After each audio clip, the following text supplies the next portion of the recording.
What's going down, YouTube? Jared, RedRacer video. Thanks for joining me for another one today. Hey, this one, guys, I've got a lot of these questions. I was at JDP for a long time. For those of you who don't know, not a long time, but I've been at JDP off and on doing customer service and sales stuff. Still have a relationship with them. Obviously, they take care of my car. I send them work, kind of a complicated situation, but we're good friends. We like each other a lot, and I still do a lot of stuff with them. While I was at JDP, guys, I got a lot of questions about loading tunes and how do I pull the tune out of my car? And if we're going to remotely tune my car, how do I then load that tune in my car? And I think it's overwhelming for a lot of people, and I'm not going to lie to you guys, until just a few days ago, it was overwhelming to me. So in today's video, guys, we're going to jump right into it.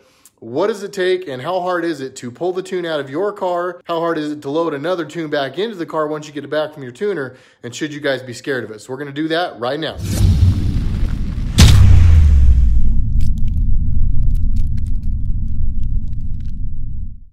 Once again, everybody, thanks for joining me for another one.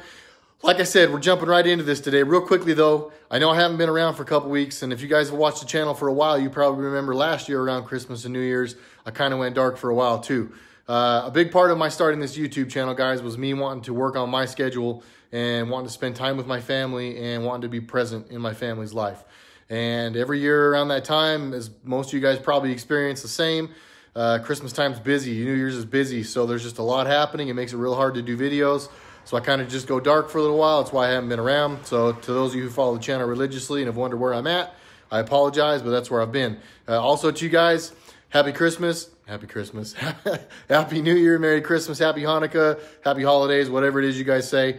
I hope you guys had a good holiday season. So jumping into it though, guys, what you're gonna need to remote tune or to pull the tune from your car so that somebody else can remote tune it. Or if you guys are like me and if you see behind me here, I actually have the tuning school's material. I am going to, not now, but eventually the plan is for me to tune my own vehicle. For right now, all I really wanted to do was be able to pull my tune out, observe, kind of look through the tune, see the things that Jordan and JDP are doing, and just kind of understand it. I just want to know what's going on with the car. And then going forward as I work my way through this book, and it is thick. I mean, there is, make no mistake about it, there's a lot that goes into tuning these cars. So I'm not saying you guys can't tune your own cars, but I would be very, very careful about how you guys do that if you decide to do so.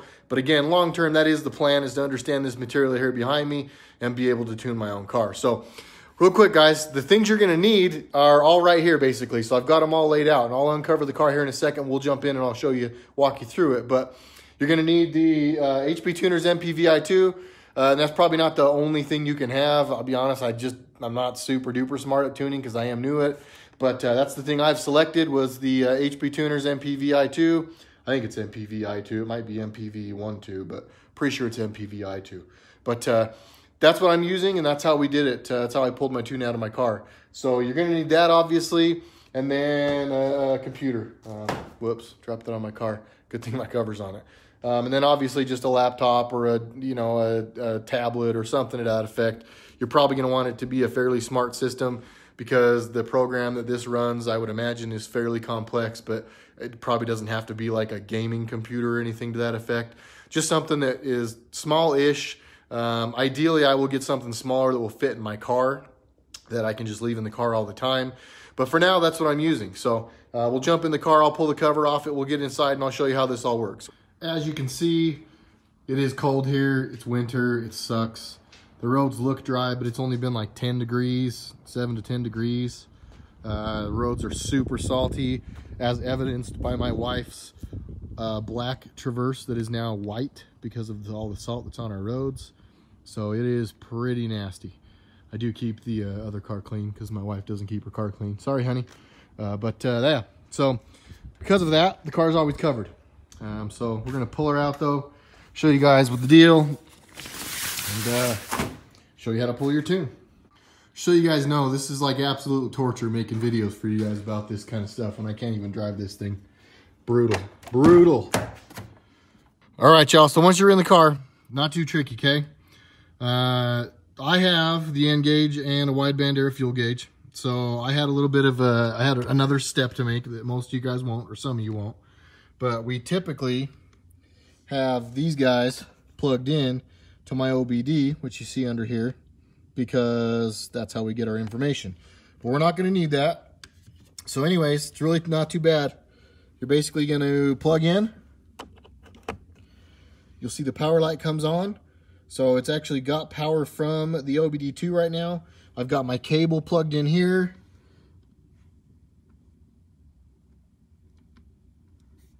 And then we've also got the cable plugged into our computer. So really not tricky. You plug the MPVI in, MPVI2 rather in, plug it in your computer, go over here to VCM editor. You've also got scanner. That's how you would watch, monitor, you know, see what knock retard is, see what air fuel is, see what KPA is if you're trying to monitor boost, whatever it is that way. But for what we're showing you here, guys, it's going to be the editor tool. So double click on your editor. Simple stuff there, right? Computer connects. You do have to have the car on. So we will press the power button, hold it down for, I believe it's like 7 seconds to power the car on without turning the car or the engine running. Close my door so this doesn't keep beeping at us. Okay. Once you're here, guys, and the car is powered on and you're plugged in, you're ready to roll. You're not going to need credits just to pull the tune out of your car, okay? If you're going to write the tune or do all that, at that point you will.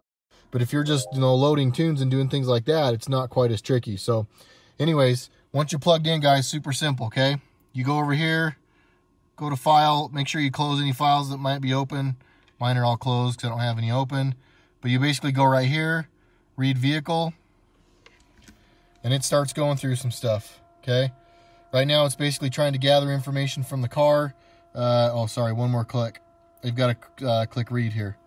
So hit read. The car starts saying service StabiliTrak. The first time that happened, it did freak me out. So don't worry when that happens. Everything's fine.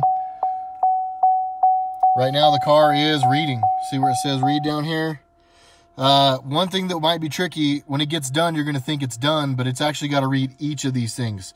So it's got to read the ECM, the TCM, and then the whatever that thing is right down there. I'm not going to lie, I don't even know what that is. Fuel System Control Module. Hey, go me. I bet you that's what that is. FCSM or FSCM. So it'll run through. It's going to run all the way to the end on this one. It's going to finish. Then it's going to start reading the hardware TCM. It'll finish that. Then you're going to go down here and it'll read that one. So this whole process, guys, is going to take a couple of minutes. Minute and 55 seconds. So it's about 2 minutes for each module. 2 minutes here, 2 minutes here, 2 minutes here. After that, it asks you what you want to save it as, and you're done. Piece of cake. Little disclaimer here, folks. If you are uncomfortable with any of this stuff, there's two things that I would say.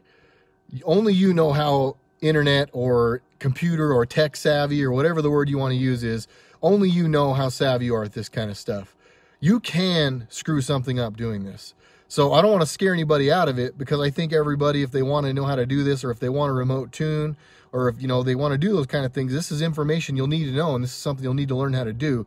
But if you're super uncomfortable with this stuff, find somebody you know that's a little better at it than you are and get them to help you out. You can screw stuff up.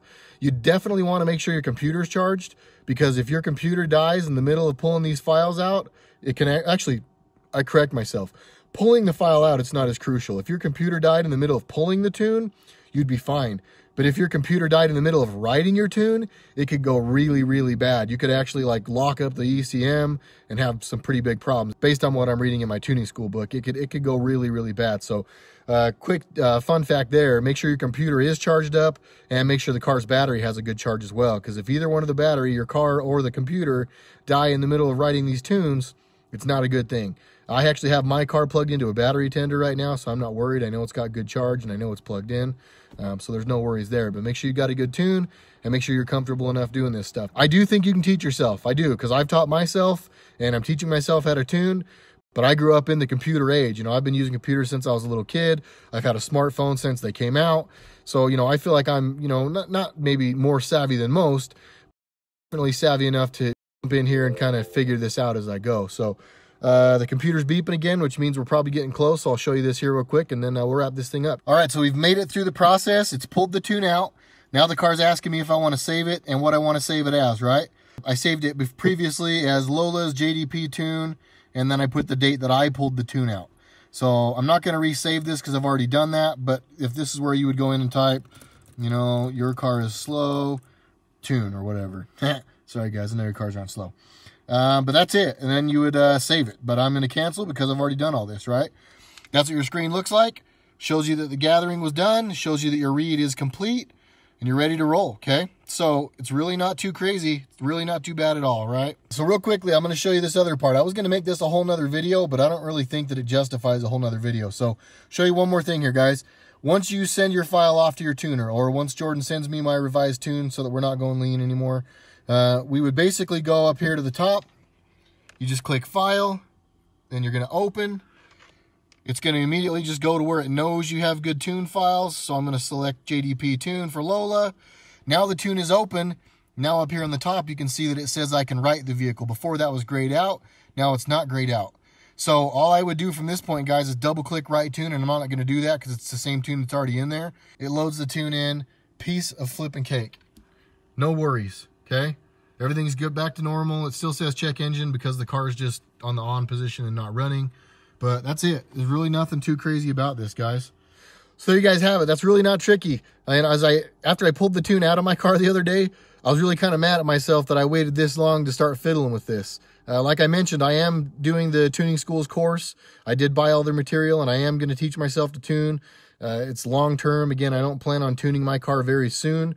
But once I get through it and once I'm comfortable with it, I do plan on getting my stock tune file from Jordan, putting it in the car, and starting from that point. You know, you start from scratch. There is multiple laminated papers where they basically walk you through exactly what you'll need to do. My car is going to be tricky. The guy even told me, he's like, man, this is the equivalent of you starting hiking tomorrow and like jumping right into Kilimanjaro on hike number 1. So it's not only a bolt-on, not only a cam heads car, but it's also got forced induction. So I am jumping in both feet first, and this is going to be a lot to do. So that's why I say it's a long-term goal. The last thing I want to do is go in and mess with the tune in this car and have any problems. But according to the guys down there, once I figure this out and follow the steps and have all the material and have the knowledge, I should be able to do it. So we'll see what happens. I'm probably going to still rely on Jordan and JDP for quite a while to do this. There's no reason for me to learn to tune my car other than just personal growth. I've been happy with Jordan and JDP, and the tunes they've put in this car have made excellent power. For those of you who watch the channel, you know we've had a couple complications with this car throughout the process. But you know, in a car that makes almost 1,000 wheel horsepower, and I do believe it will be 1,000 wheel horsepower once we make a 6-gear pull in it. But there's just a lot that can happen, a lot that can go wrong. None of that has been on JDP or their tuning. It's all been, at least recently, it's all been shortcomings in the kit for the turbos. You know, we've just had boost leak after boost leak and issues with turbos rubbing stuff, and we've kind of learned as we've gone. You know, we've gone to solid engine mounts and yada, yada, yada. There's been a lot that's happened. But I say all that just to let you guys know, my tuning the car is just nothing more, like I said, than just personal growth. I want to be able to do this stuff. I want to be able to not rely so heavily on JDP. And this stuff fascinates me. I want to be able to do it. So there you guys have it. I hope you guys understand that. Hopefully I did that in a way that was kind of easy to follow. Hopefully I don't feel like I made it super complicated, because it's not. And I thinking back to what I said about, if you're not comfortable, don't do it. I kind of want to change my answer there a little bit to, I think you guys should learn how to at least do that part of it. If you have no reason and you're not fascinated by this stuff like I am, and you don't want to learn to tune, there's really not a lot of reasons to do it.